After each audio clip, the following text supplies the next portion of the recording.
Assalamualaikum warahmatullahi wabarakatuh. Selamat pagi anak-anak ustazah semuanya. Semoga selalu dalam keadaan sehat walafiat dan selalu dalam lindungan Allah Subhanahu wa taala. Nah, jadi untuk pagi hari ini kita masuk ke pembelajaran 5. Kamu telah belajar tentang padi dan sayuran. Tahukah kamu bahwa jenis tanaman yang berbeda mempunyai tempat yang berbeda untuk tumbuh?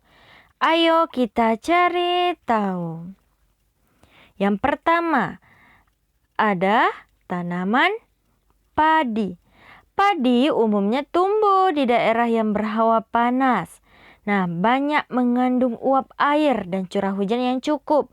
Sinar matahari dan suhu sangat mempengaruhi tanaman padi. Suhu yang baik untuk pertumbuhan tanaman padi adalah 23 derajat Celcius. Tinggi tempat yang cocok untuk tanaman padi berkisar antara 0 sampai 1.500 meter di atas permukaan laut. Tanah yang baik untuk pertumbuhan tanaman padi adalah tanah sawah yang terdiri atas kandungan fraksi pasir, debu, dan lempung. Diperlukan pengairan yang cukup agar padi dapat tumbuh dengan baik. Nah, di bawah ini merupakan informasi mengenai tanaman padi. Kemudian ada tanaman teh. Teh umumnya tumbuh di daerah pegunungan.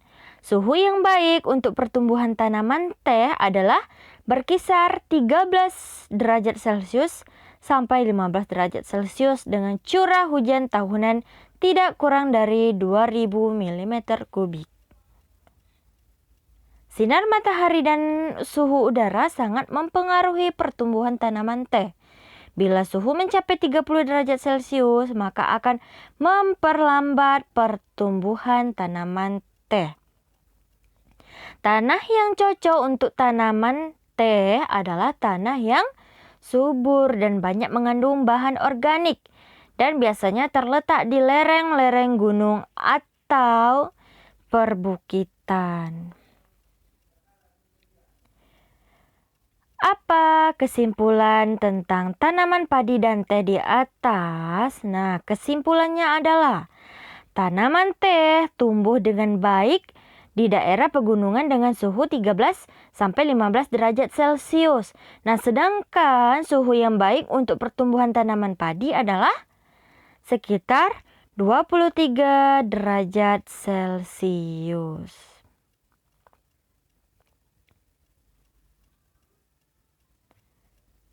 Apa perbedaan antara tempat hidup tanaman padi dan teh? Padi tumbuh baik di daerah berhawa panas. Nah, sedangkan teh tumbuh baik di daerah yang berhawa dingin. Menurutmu, apakah padi bisa tumbuh dengan baik di pegunungan? Sebaliknya, apakah teh bisa tumbuh dengan baik di sawah? Jelaskan.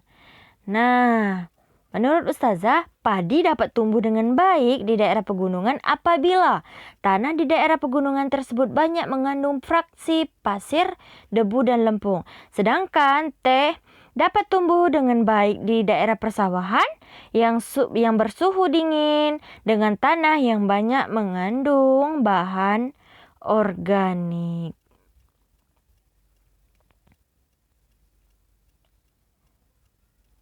Apakah keadaan alam atau iklim dan bentuk muka bumi mempengaruhi pertumbuhan tanaman? Jelaskan. Tentunya iya, karena keadaan iklim sangat mempengaruhi pertumbuhan tanaman. Suhu dan kandungan unsur tanah sangat mempengaruhi pertumbuhan tanaman. Sebelum menanam tumbuhan tentu, apa saja yang perlu diperhatikan agar tanaman dapat tumbuh dengan baik? Nah, sebelum menanam tumbuhan, kita perlu memperhatikan kualitas tanaman itu sendiri. Kemudian kualitas tanah, kondisi lingkungan atau suhu, cuaca atau hujan atau kemarau, dan perawatan atau cara bagaimana kita merawat tanaman tersebut. Kondisi dan karakteristik alam yang berbeda mempengaruhi jenis tumbuhan yang hidup di sekitar wilayah tersebut. Nah, Ayo cari tahu tentang kondisi dan karakteristik alam yang ada di sekitarmu, baik itu berupa iklim, lapisan tanah, dan bentuk muka bumi.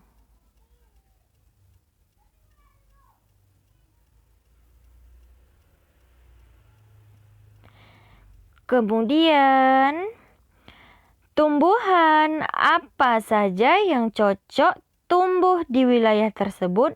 Nah, anak-anak ustazah dapat menggali informasi dari berbagai sumber seperti buku, internet, dan lain sebagainya. Nah, hasil suatu jenis tanaman bergantung pada interaksi antara faktor genetis dan faktor lingkungan seperti jenis tanah, topografi, pengelolaannya, pola iklim, dan teknologi. Dari faktor lingkungan, maka faktor tanah merupakan modal utama. Keadaan tanah sangat dipengaruhi oleh unsur-unsur iklim, yaitu hujan, suhu, dan kelembapan. Yang pertama, suhu udara dan tanah mempengaruhi proses pertumbuhan tanaman. Tanaman tropis, misalnya coklat, memerlukan suhu tinggi sepanjang tahun. Batas atas suhu yang mematikan aktivitas sel-sel tanaman berkisar antara 120 sampai 140. Tetapi nilai ini beragam sesuai dengan jenis tanaman dan tingkat pertumbuhannya. Kemudian selanjutnya,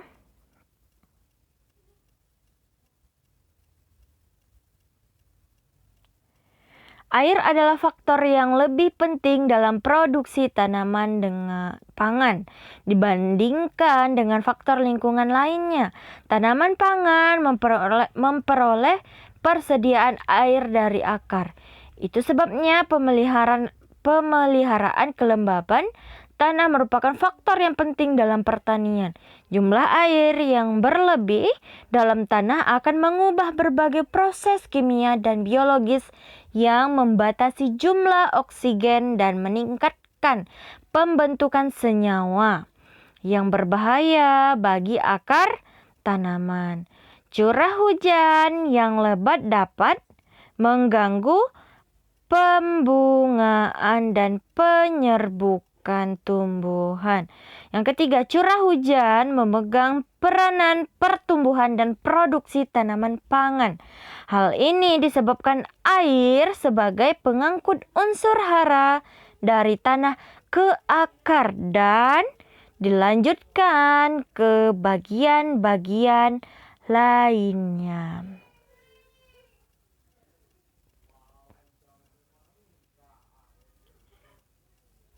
Nah, tumbuhan di sekitar kita memberikan banyak manfaat bagi manusia. Selain untuk makanan, tumbuhan juga dapat dimanfaatkan untuk karya seni, seperti karya seni kolase yang telah kita buat. Nah, cukup sekian Ustazah rasa. Ustazah tutup dengan wabillahi taufik wal hidayah. Wassalamualaikum warahmatullahi wabarakatuh.